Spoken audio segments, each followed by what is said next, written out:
মন্দিরের নগরী অম্বিকা কালনা। এখানে রয়েছে অতি প্রাচীন দেবী অম্বিকার মন্দির, যা সকল কালনাবাসীর কাছে মা সিদ্ধেশ্বরী নামেই প্রসিদ্ধ।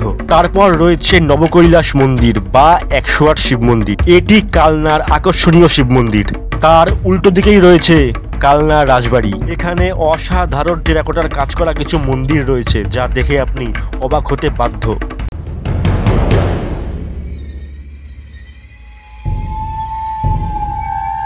অম্বিকা কালনা। দেবী অম্বিকার নাম অনুসারে এই জায়গার নাম হয়েছে অম্বিকা কালনা। কিন্তু কে এই দেবী অম্বিকা, সেটা জানবার জন্য আজকে আমরা এসেছি অম্বিকা কালনাতে। তাহলে চলুন ভিডিও শুরু করার আগে বলে দিই কিভাবে আসবেন আপনারা এই জায়গাতে। তাহলে লেটস গো।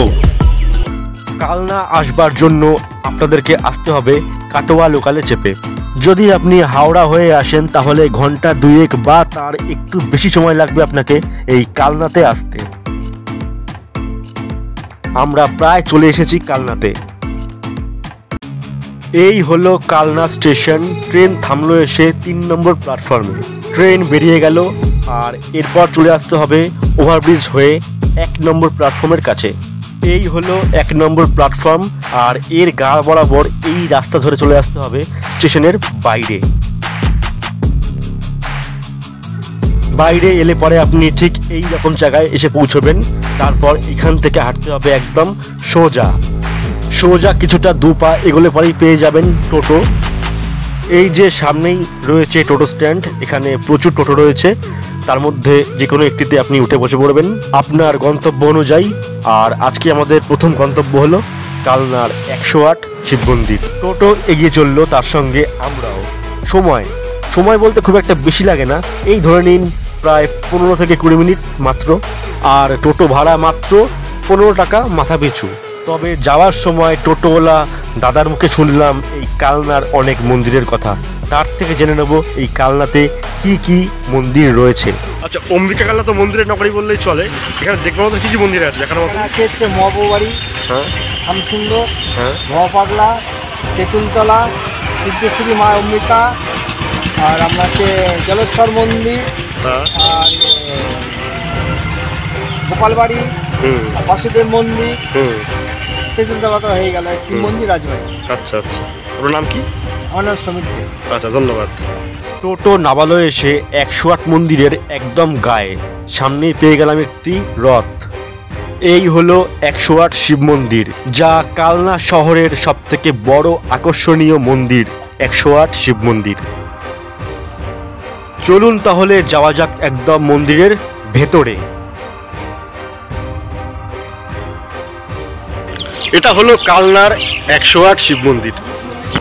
এর বাইরে আছে রাজবাড়ি, অতি প্রাচীন রাজবাড়ি, যেখানে গেলে পরে 25 রত্ন মন্দির, 5 রত্ন মন্দির, মানে আরও বিভিন্ন রকম মন্দির, সব টেরাকোটা পুরনো কাজ দেখতে পাওয়া যায়।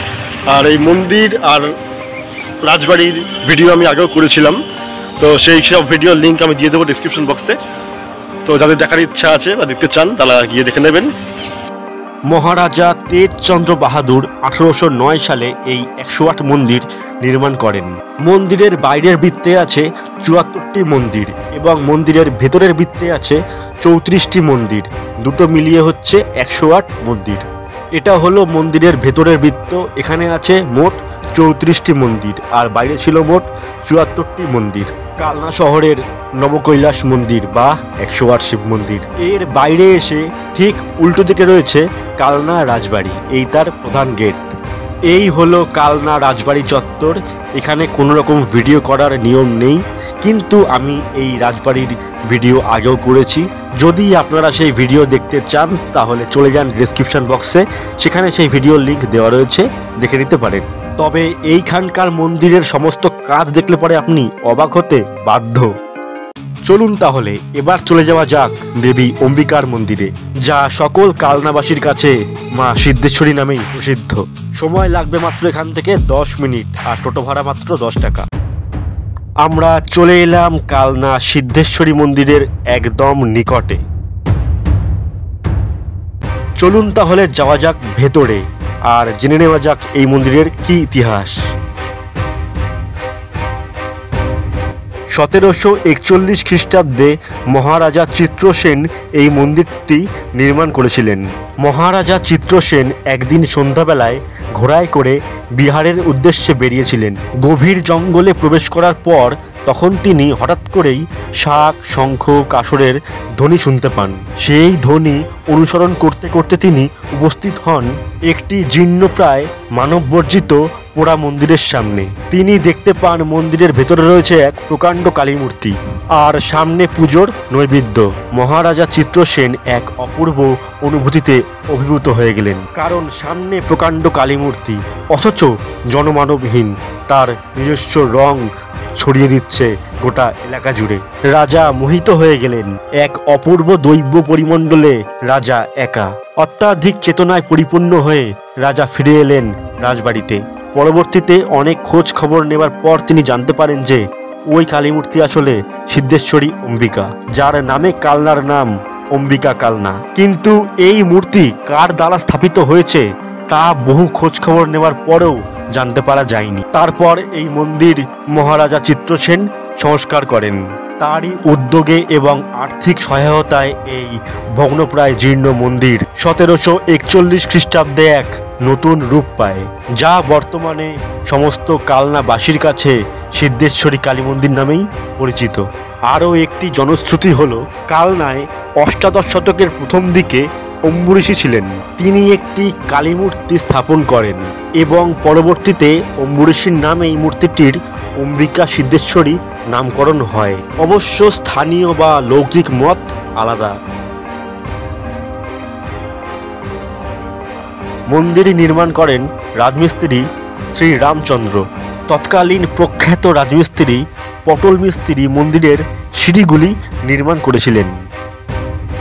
এই হলো বলি দেবার জায়গা। তবে অনেকে বলে থাকেন যে এইখানে আগে নাকি একসময় নরবলি হতো। তবে স্থানীয় লোকেদের কথায় জানতে পারা যায় এইখানে কোনো নরবলি হতো না।